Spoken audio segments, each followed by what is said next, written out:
The cabin walls were shaking before the worst of the wind had even arrived. A 7-year-old girl lay buried under 3 blankets that had stopped helping hours ago, her breath fogging in short bursts, her small body curled toward a stove that had already given up most of its heat to the cracks in the wall behind it. Her father did not light another log. He stood at the window instead, looking past the frost creeping up the glass, toward the barn at the edge of the property. Inside it, he knew, 4 horses were standing exactly where they always stood, not shivering, not pressed against the walls for warmth, just standing, breathing slow clouds into the dark, on ground that never seemed to freeze the way the rest of the farm did. He had noticed it before. Everyone who kept animals through a frontier winter noticed it eventually. But noticing something and deciding to act on it were 2 very different things. What this man decided to do next, in the weeks that followed, would be talked about in that valley for years. Not kindly, at first. Neighbors would call it foolish. One would call it dangerous, and for reasons that were hard to argue with. A preacher would mention it from the pulpit without using a name, though everyone would know exactly whose door he meant. Because what this man built was not a bigger stove, or a thicker wall, or a better roof. He built a room underneath the horses. Whether it would hold, whether it would kill him the way one just like it had killed another man years before, whether a sick child could survive a single night down there, let alone the worst blizzard the valley had seen in a generation. None of that was settled yet. It would take a failed first night, a crack no one saw coming, and a storm that changed direction, while a little girl's cough grew worse in the dark, before anyone in that valley understood what he had actually built and why it worked. If you are watching from somewhere cold tonight, tell us where you are. Stories like this survive because people still care enough to remember them. And if this kind of frontier wisdom matters to you, subscribing helps keep it alive. His name was Ezra Colton, and by the time this story finds him, he had already buried more than most men his age were expected to bury.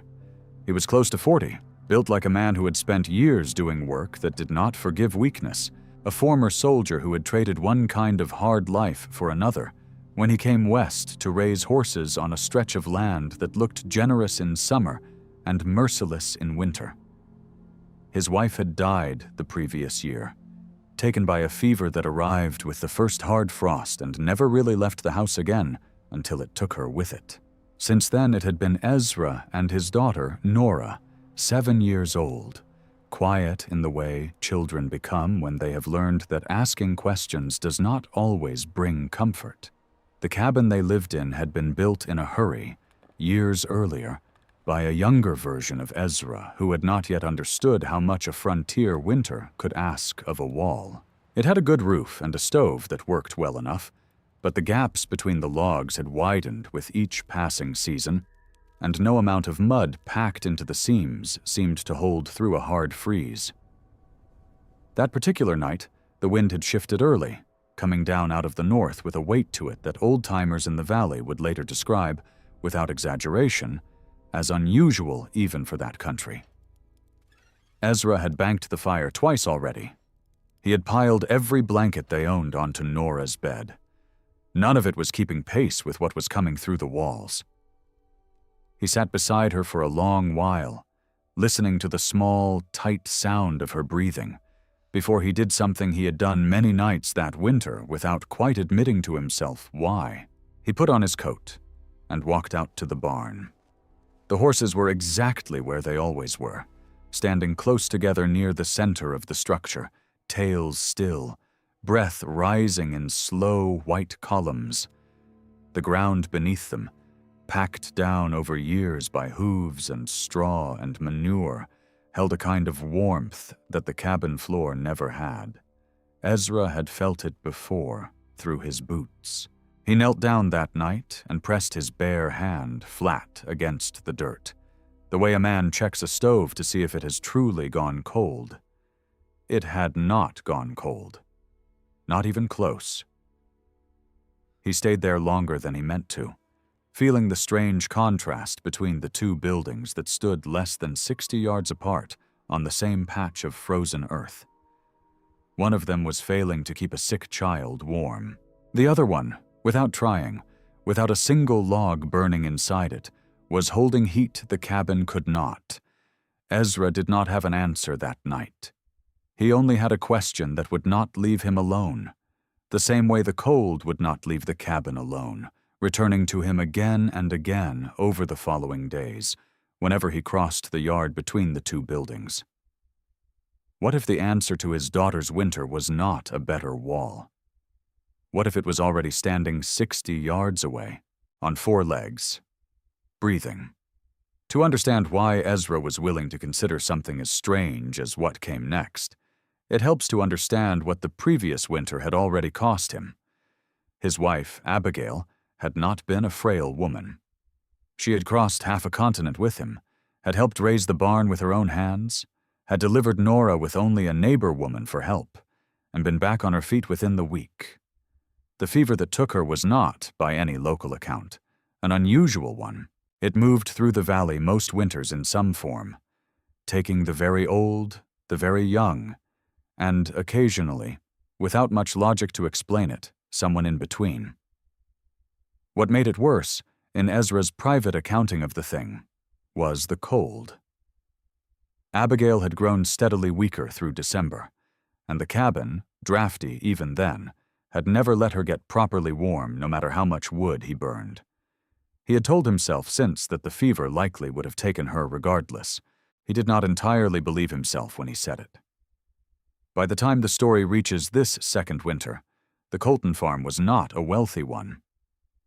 Ezra kept 4 horses, bred and sold a few each year to ranchers and freight operators passing through, and grew enough on a small plot to feed his family and not much more. There was no money for a stonemason, no money for imported brick, no money for the kind of proper foundation work that a wealthier homesteader might have paid for. What he had, instead, was land.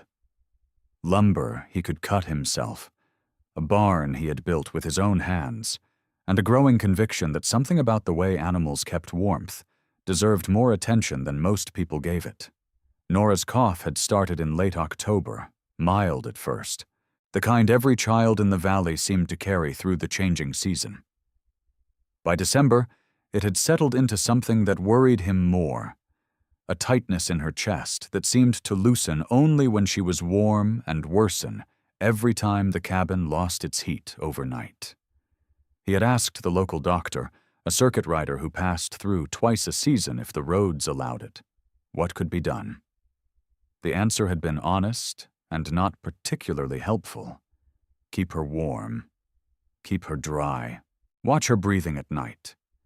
Beyond that, winter would do what winter did, and there was little medicine could offer against a season, only against what a season left behind. Ezra had heard that answer before, the previous year, about a different member of his family. He was not willing to hear it again and simply wait. It took nearly 2 weeks of quiet observation before Ezra allowed himself to say the idea out loud, even to himself. He began visiting the barn at strange hours, not to check on the horses in any ordinary sense, but to notice things he had walked past 1,000 times without truly seeing. He noticed that frost formed heavily on the outside walls of the barn, but rarely reached far inside it. He noticed that the ground near the center, where the animals gathered most nights, stayed soft enough to work with a shovel long after the yard outside had frozen hard as iron. He noticed that on the coldest mornings, steam rose from that same patch of ground the way it rose from a kettle just taken off the heat. None of this was mysterious to him, in principle. 4 large animals, standing close together, breathing and shifting through a long winter night, produced warmth the same way a stove did, only slower, steadier, and without needing to be fed logs every few hours. What struck Ezra was not the fact itself. It was the scale of it. He had never stopped to consider how much warmth 4 horses were quietly producing every single night. Warmth that simply rose into the rafters and dispersed into the cold air above, unused by anyone. The barn was, in its own way, wasting heat the same way the cabin was losing it. Except the barn had heat to waste, and the cabin did not. The thought that followed was the one he did not say out loud for several more days.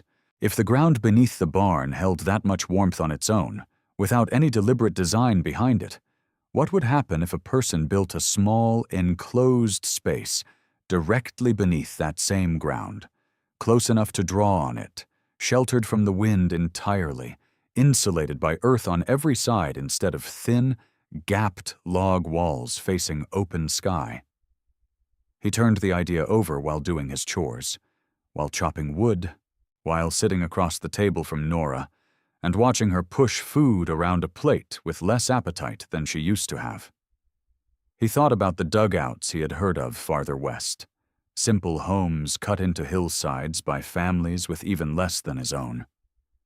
He thought about root cellars, about how a hole in the ground kept vegetables from freezing through a winter that killed everything above it. He was not inventing something entirely new. He understood that much even then. He was combining 2 old ideas that, as far as he knew, no one in that particular valley had ever thought to put together in quite this way: a cellar and a barn full of animals that never seemed to feel the cold the way people did. By the 3rd week, the question had stopped being a passing thought and become something closer to a plan, rough and unproven, but persistent enough that he began, almost without deciding to, sketching rough measurements into the dirt floor of the barn with the edge of a shovel.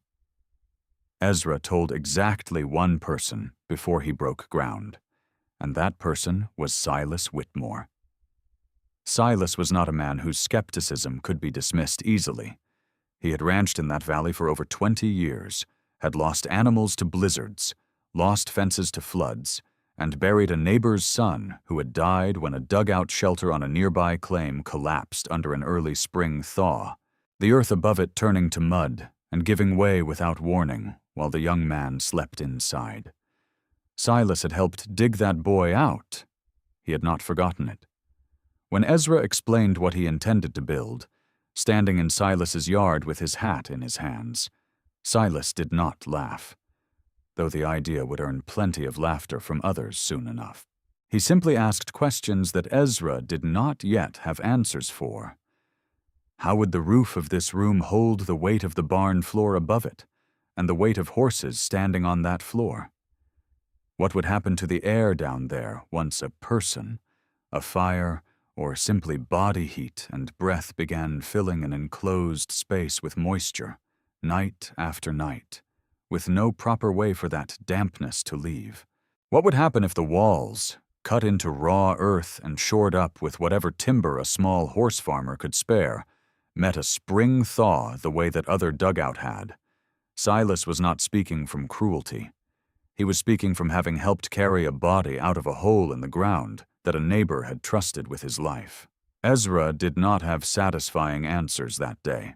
He had only the same stubborn certainty that had carried him across half a continent years earlier, the sense that a problem in front of him was still a problem he was allowed to try to solve, even if the first attempt failed.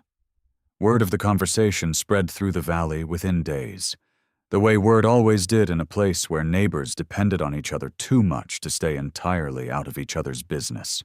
By the following Sunday, Reverend Abel Pracht found a way to mention it from the pulpit without naming a single name, speaking generally about the dangers of a man placing his family's safety above the wisdom of those who had survived that country longest.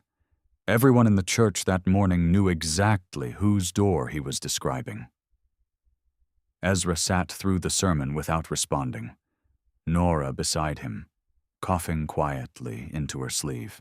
He walked home afterward the long way, past the barn, past the patch of ground he had already begun measuring, and told himself that a room built beneath 4 warm horses was, whatever else it might be, no more dangerous than another winter spent watching his daughter grow paler in a cabin that could not hold heat, no matter how much wood he fed it. That evening, he picked up a shovel. The work began in a corner of the barn that the animals used least, a section of packed earth, roughly 10 feet by 12, chosen because it sat close enough to the herd's usual gathering spot to draw on their warmth, but far enough to the side that a horse would not step directly through the roof of whatever Ezra built beneath it. He worked at night, mostly, after Nora was asleep, and the day's ordinary chores were finished. Digging by lantern light through frozen ground was slow, punishing work. The first 2 feet came up in hard, resistant clumps that dulled his shovel blade within days. Below that, the earth softened, still cold but workable, and progress came a little easier, though never easy. He shored up the walls as he went, using rough timber cut from his own small stand of trees, the same wood he might otherwise have split for the stove. Each upright post was set as deep as he could manage, braced against horizontal beams above to carry the weight of the barn floor and the animals standing on it. He built the ceiling low, deliberately so, understanding without needing a name for the principle that a smaller enclosed space would hold warmth more efficiently than a large one. The same reason a small room heats faster than a large hall. For the entrance, he cut a narrow set of steps down from a trap-door hidden beneath loose straw in the barn's floor, close enough to the horses that a person descending would pass within a few feet of the animals themselves. Word of the digging spread the way everything did in that valley. Some neighbors rode past slowly, not stopping, clearly curious despite themselves. A few children were kept from wandering too close by parents who used the word dangerous more than once within Ezra's hearing. Silas did not return to argue further, though Ezra noticed him watching from a distance on more than one occasion, arms crossed, saying nothing. By the 4th week, the room was rough but functional. A low ceiling, walls of packed earth reinforced with timber, a small stove of his own design set into one corner for the coldest nights, its pipe running up through the barn floor and out through the roof above, well clear of any hay or bedding. A single narrow opening near the ceiling, covered loosely with a scrap of canvas, was meant to let stale air escape. Ezra was not entirely certain it would be enough. He had built it based on instinct more than certainty, the same instinct that had told him the ground beneath the horses never froze the way the yard did. He moved a cot down first, then a small chest holding blankets and Nora's few belongings. Then, with some hesitation, decided the two of them would sleep there together for the first night, so he could judge for himself whether the space was safe before trusting it with his daughter alone. Nora, for her part, seemed more curious than afraid, asking whether the horses could hear them from below, whether the room would smell like the barn, whether it counted as a real bedroom if it didn't have a window. Ezra did not have confident answers to any of those questions yet. He was about to get them, whether he wanted them or not. The first night in the room beneath the barn began well enough. The temperature, by Ezra's own rough judgment, held noticeably warmer than the cabin had managed in weeks, the packed earth walls seeming to soak up whatever warmth reached them and give little of it back to the cold outside. Nora fell asleep faster than she had in days, curled against her father's side on the narrow cot, her breathing, for the first hour or two, sounding easier than it had. It was sometime after midnight that the trouble started. Ezra woke to a smell he could not immediately place, thick and close, unlike anything from the cabin above. It took him a moment in the dark to understand what he was smelling: moisture, gathering on every surface of the room, seeping up from the ground itself, carrying with it the unmistakable earthy weight of the barn above, manure and hay and animal warmth all pressed downward into a space with nowhere for the air to properly go. The single vent near the ceiling, covered loosely with canvas, was doing almost nothing. Whatever air it allowed to escape was being replaced just as quickly by damp air rising up from the packed earth floor and walls, air that had nowhere else to travel in a room built with only one way in and one way out. Nora woke shortly after, coughing harder than she had in the cabin, harder than she had in days, her small chest working against air that felt, even to Ezra, thick and difficult to draw a full breath from. He got her out of the room within minutes, back up the narrow steps, back into the cold barn air, and then, reluctantly, back across the yard to the cabin, where the fire had burned low and the familiar drafts were, for once, almost a relief. He sat with her until she calmed, her cough easing slowly in air that, whatever its flaws, at least moved freely. It would have been easy, that night, to call the whole idea a failure and fill the hole back in with the same dirt he had spent weeks removing. Ezra considered it. He was tired in a way that went beyond his body, the particular exhaustion of a man who had risked his daughter's comfort on an idea that had not yet earned anyone's trust, including his own. But sitting there, holding Nora until her breathing settled, he found himself returning to the same question that had started this whole undertaking.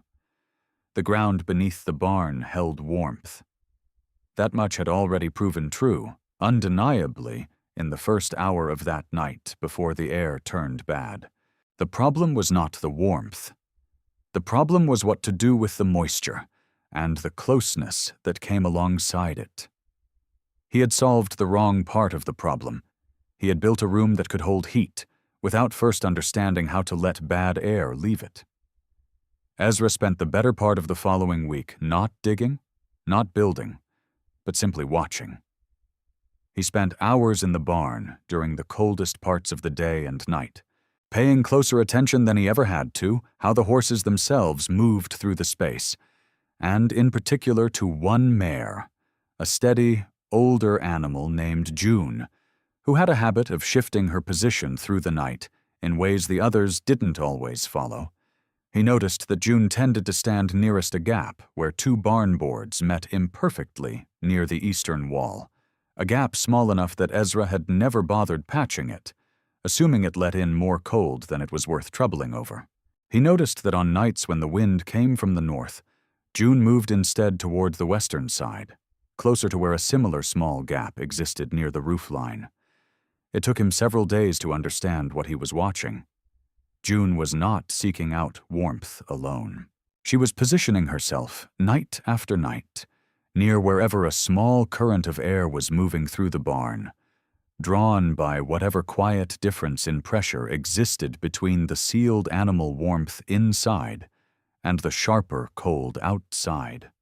She was, in her own way, choosing airflow over stillness, even in winter, even when stillness might have felt warmer to a person guessing from the outside.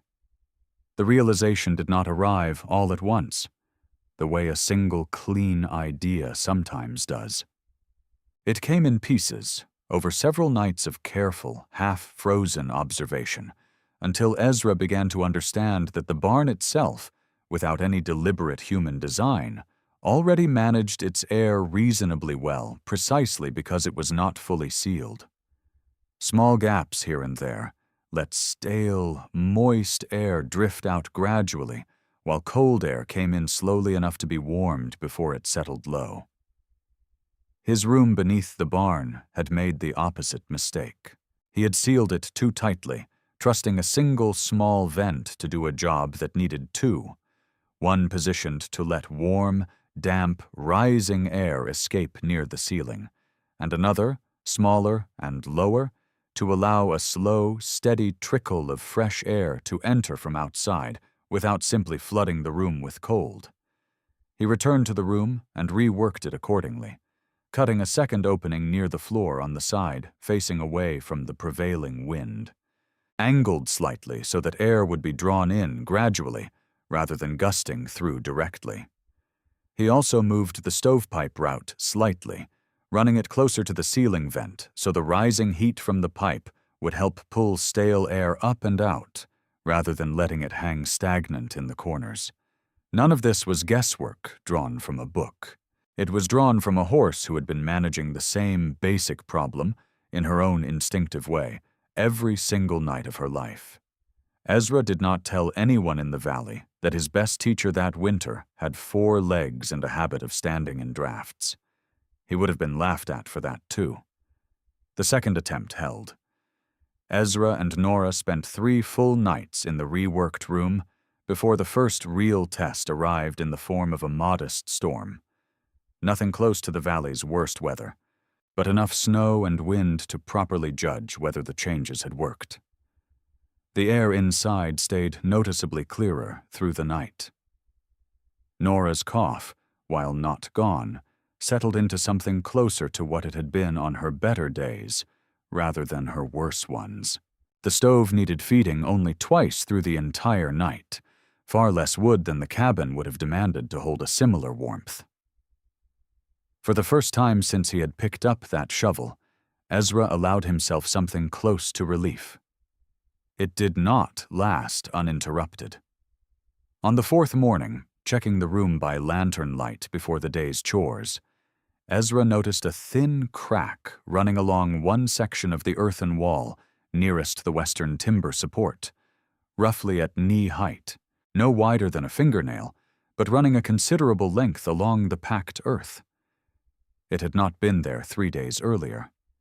He was certain of that much.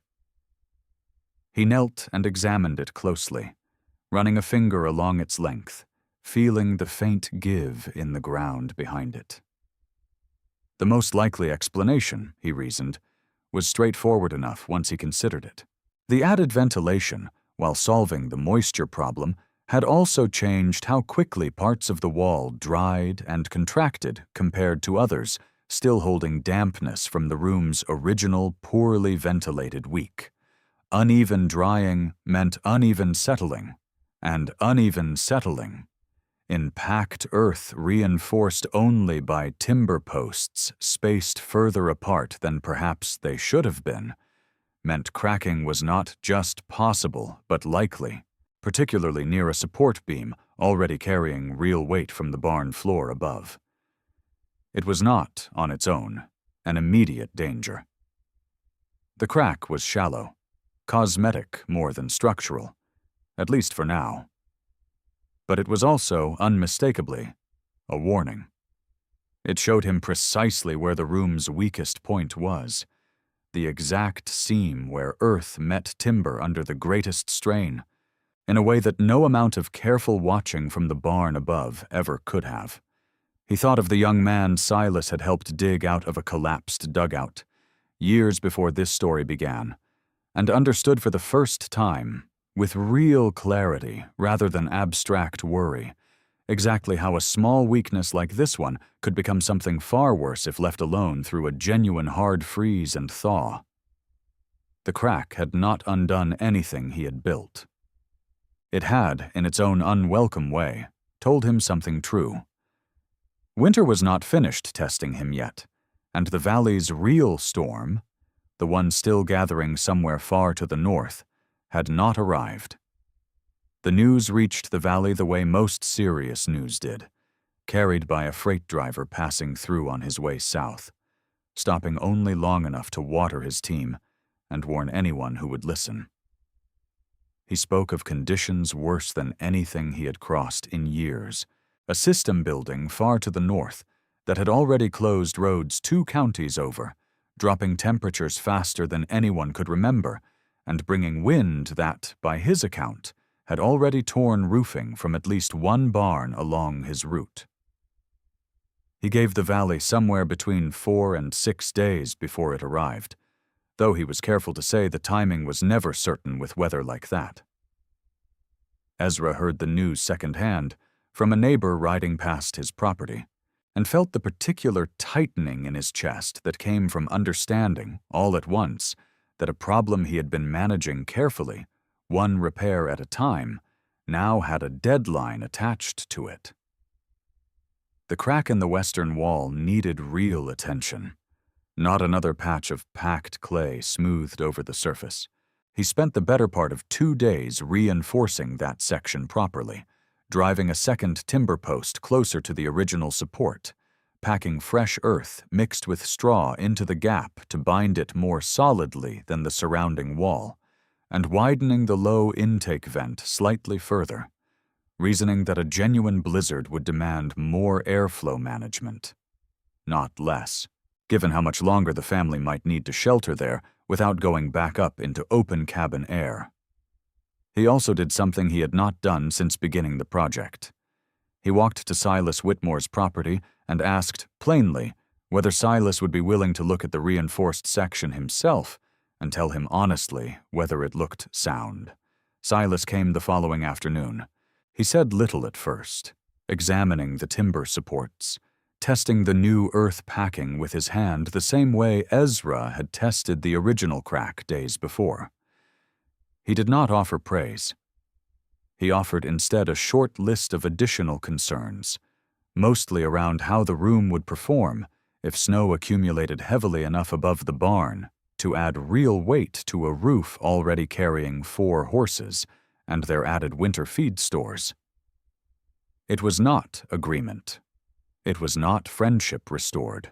But it was, Ezra understood, the closest thing to useful help he was likely to get from anyone in the valley before the storm arrived, and he took it seriously, adding 2 additional support posts along the room's northern side before the week was out.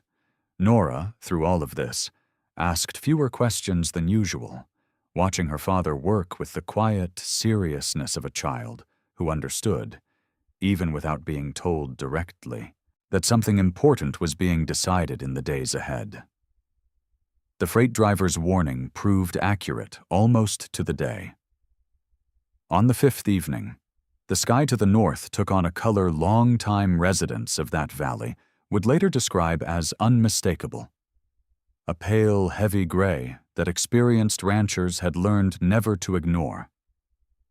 The storm arrived just after dark, and within hours it had exceeded anything the freight driver's warning had prepared the valley for.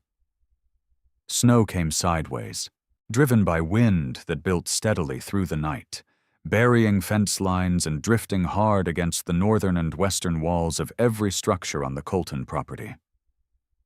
Ezra had moved the family, Nora bundled tightly, down into the room beneath the barn well before the worst of it began, the horses shifting restlessly above them as the wind found every gap and seam in the barn's outer walls.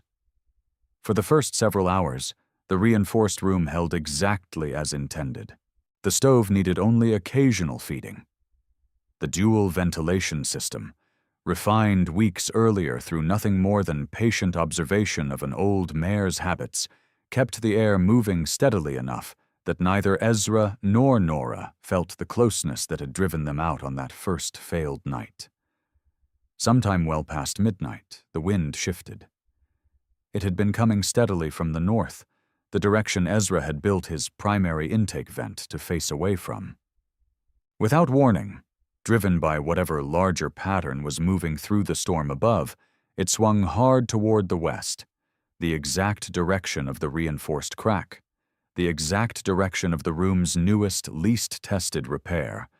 Ezra felt it before he fully understood it. A change in the sound overhead, a new pressure against the western wall that had not been there an hour before. Nora, half asleep against his side, began coughing again, harder this time, her breathing shortening in a way that pulled him fully alert in an instant. He checked the western wall by lantern light and found what he had feared. The reinforced section was holding, the timber posts standing firm, but a thin, cold draft had begun working its way through a seam near where the new earth packing met the old wall, a draft far colder and far stronger than the careful, gradual intake he had designed for on the opposite side. The room was losing its balance. Too much cold air was entering too quickly from the wrong direction, faster than the low, steady intake vent could manage, and Nora's small body, already weakened by weeks of illness, was struggling against a chill that hadn't been there minutes before. Ezra had, in that moment, only a handful of choices, and no real way to know which one was right before trying it.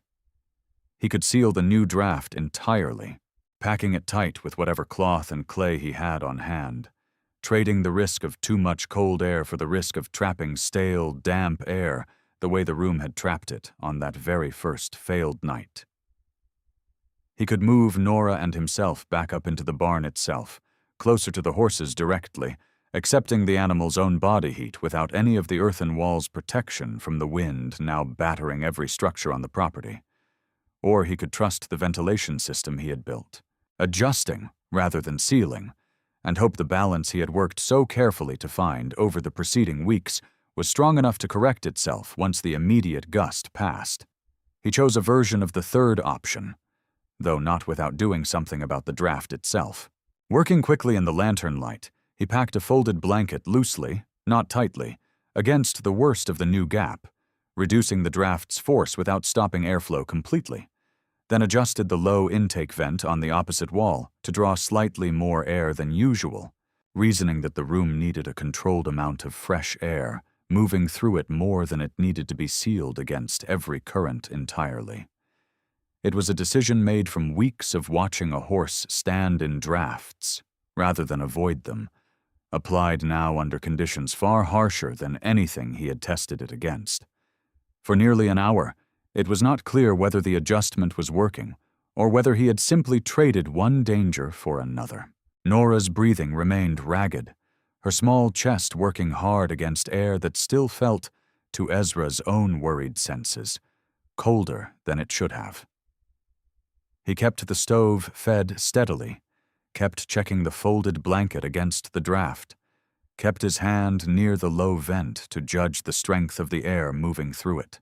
Slowly, incrementally, in the particular way that real solutions rarely announce themselves clearly, the room began to settle. The draft through the western seam eased as the storm's worst gust passed, and the wind, while still fierce, no longer struck that wall directly. The temperature, which had dropped noticeably during the crisis, began climbing back toward what it had held earlier in the night. Nora's cough, which had sharpened during the worst of it, gradually loosened again into something closer to the settled breathing Ezra had grown used to hearing over recent nights. He did not sleep again that night. He sat beside his daughter, one hand resting near the folded blanket at the draft, watching the small stoves glow, listening to the storm work against walls that, for reasons he could explain now with far more confidence than he could have weeks earlier, were holding.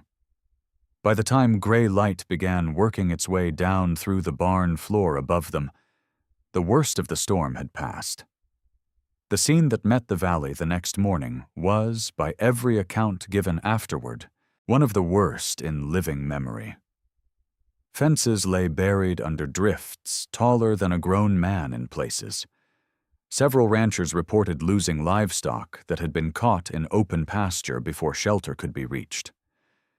2 barns, less carefully maintained than Ezra's, had lost sections of roofing to the wind entirely. Wood stores that had seemed sufficient a week earlier had run dangerously low in more than one household. Families forced to burn furniture and fence rails before the storm finally eased. Ezra emerged from beneath the barn that morning to find his horses shaken but unharmed, the barn's outer structure intact. And Nora, though still tired and still coughing, breathing easier than she had in weeks, having spent the worst night of that winter in a room warmer and drier than the cabin above, had managed in months. Word of how the Colton family had fared spread through the valley within a day, the same way word always did, though this time it carried a different weight than it had months earlier. Silas Whitmore arrived first, not to inspect the room with suspicion this time, but to ask directly, and without the careful distance he had kept before, exactly how Ezra had managed the ventilation, exactly how he had reinforced the western wall, exactly how a room built by a man with no formal training in construction had outperformed structures built by ranchers with decades more experience. Reverend Pracht came the following Sunday, and though he did not mention the room from the pulpit this time either, he stopped by the Colton property that same afternoon, hat in hand, asking quieter questions than his earlier sermon had implied he ever would. Ezra did not turn any of them away. He explained what he understood of it plainly. The warmth held in ground packed by animals over years, the need for air to move rather than sit still, the lesson an old mare had taught him simply by choosing where to stand on cold nights. He did not charge for the explanation. He did not treat it as a secret worth protecting now that it had proven itself. Over the following seasons, 2 other families in the valley built smaller versions of their own, adapted to their own barns and their own animals, none of them identical to Ezra's design, each shaped by whatever ground and structure they already had to work with. Nora's cough eased with the arrival of spring, the way most childhood coughs eventually do, though Ezra never stopped noticing, every winter after that one, how she watched the horses a little differently than other children did, as though she understood something about them that most people never bothered to learn. The room beneath the barn remained standing for many years afterward, used less as the family's health improved and their circumstances slowly did the same, but never filled back in, left as a quiet, unremarkable feature of the property that few visitors would have noticed unless someone thought to mention what it once meant. The shelter had never really been about the horses, or the earth, or even the storm itself. It had been about a father who refused to accept that watching a child suffer through another cold season was simply what winter demanded of poor families in that country, and who found, in a place no one thought to look, a little more warmth than the valley believed was there. This story is presented for educational and historical storytelling purposes. It is not engineering, construction, or safety advice.